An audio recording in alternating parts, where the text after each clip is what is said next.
education is that by which character is formed, strength of mind is increased, and by which intellect is expanded, and by which one can stand on his own feet.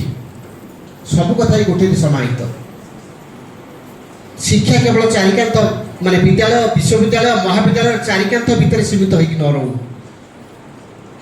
यार अर्थ शिक्षार अर्थ केवल bread और butter रे सीमित होइक न रहू। It is more than that. We need a kind of solace piece.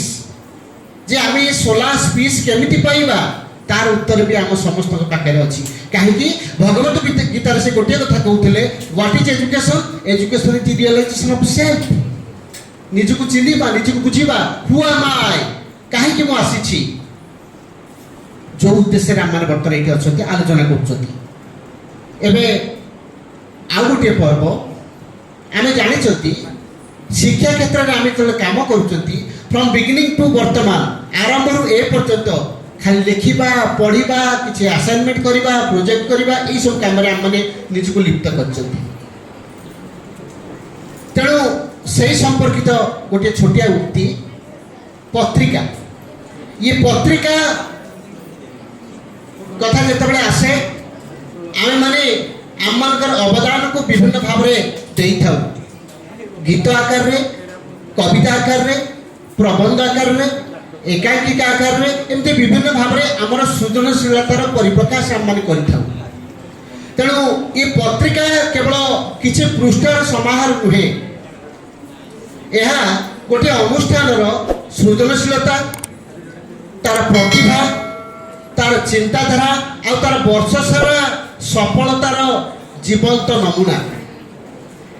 यह आमर स्मृति साधना आउ सृजनर अमूल्य संग्रह।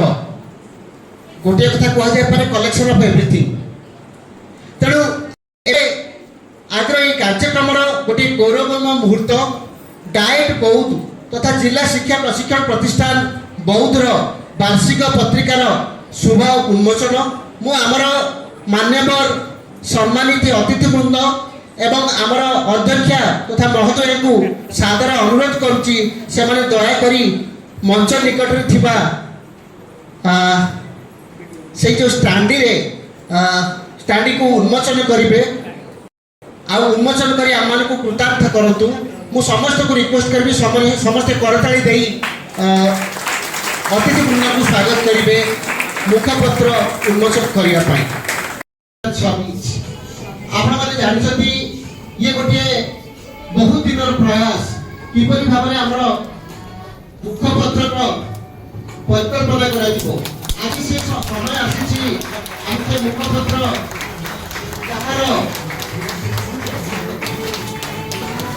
उन्मोचन आपण देखिबा छथि ताहि आपण देखिबा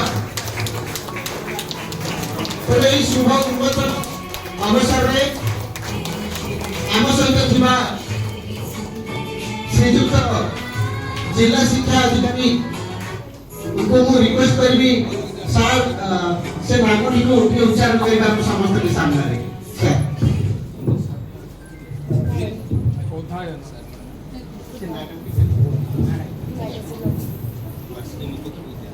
वार्षिक मुखपत्र 2025-26 बुद्धायन उन्मोचित। Thank you sir. Anupam madam Pradeep sir Rajeev sir समस्त रिक्वेस्ट मंच आसवा गोटे गोटे मुखपत्र धरी तार उन्मोचन में सामिल हुआ।